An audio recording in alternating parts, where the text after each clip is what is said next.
Talk to me about gi versus no gi jujitsu. Give a fuck. I don't care what I'm wearing. If I'm wearing a backpack, I'm still doing the same jujitsu. So the difference between gi and no gi jujitsu is the difference between giving a shit and giving a shit. It doesn't matter what you're wearing. Jujitsu doesn't change. I think as far as good jujitsu goes, here's an easy metaphor: standing in base. If I have to stand in base, if I hope you know what that means. Do you know what that Yeah, means? like Okay, hand so forward, foot comes back, get up. almost, yeah.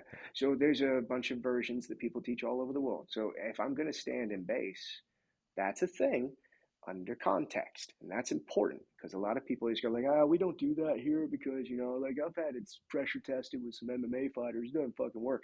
Well, you never got taught, you fucking retard. Go learn jujitsu instead of watching YouTube. Right. Maybe travel across the world, ask somebody who knows what they're doing.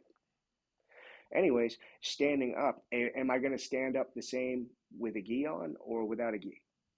Same. Okay.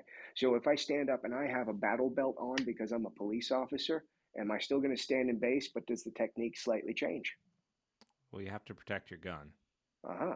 So if I'm wearing a backpack or a rucksack, am I going to stand in base or am I going to waddle on the ground like I can't get up? No, I have to stand I in base hope you because stand in I'm base. carrying a Yeah, yeah. fucking yeah. Right. So it doesn't matter what I'm wearing. I have to actually respect structure instead of strength. That's it. So if you're wearing a gi and you grabbed onto my gi, great. I'm still doing jujitsu versus you grabbing a gi. Doesn't matter what I wear. Context is what changes everything. When I'm wearing a gi and you take my gi and wrap it around your foot and then around your wrist, now I have to pretend that I'm not going to punch you in the face, Right. which is an interesting story because that was the first time I ever met Chris Howder.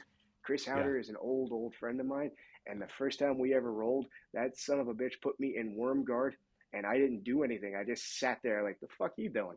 And he started punching me, and I love him. We are best friends to this fucking day. Put me in worm guard and then punch me in the ribs. That is my man. Anyways, regardless of what you're wearing, it's the rule set. So what you really asked was, do you prefer this rule set or this rule set? I prefer this rule set. I don't give a fuck what you're wearing. I don't give a fuck what you're doing. Jiu-jitsu is jiu-jitsu when you do it correctly. Other than that, you are wrestling around, grabbing cloth and doing special things because of the cloth. You're doing a sport, and I don't have a name for that yet. Or you are over here and you are breakdancing on a slip and slide looking for inversions and leg locks. I don't have a name for that yet. Fuck off, fuck off. Not my interest. Right here, middle ground. How are you going to hurt me? Bring it. Let's see what I can do. Let's see how much I can take, and let's see how much I can give. Right? I got to manage the distance to manage the damage. I don't give a shit if I'm wearing a battle belt backpack. I got an AR-15. Distance management, number one. Are you going to grab the gun? Because if you grab the gun, you're connected to my body, just like if you grab the gi, you're connected to my body. So I'm not seeing a difference in my world.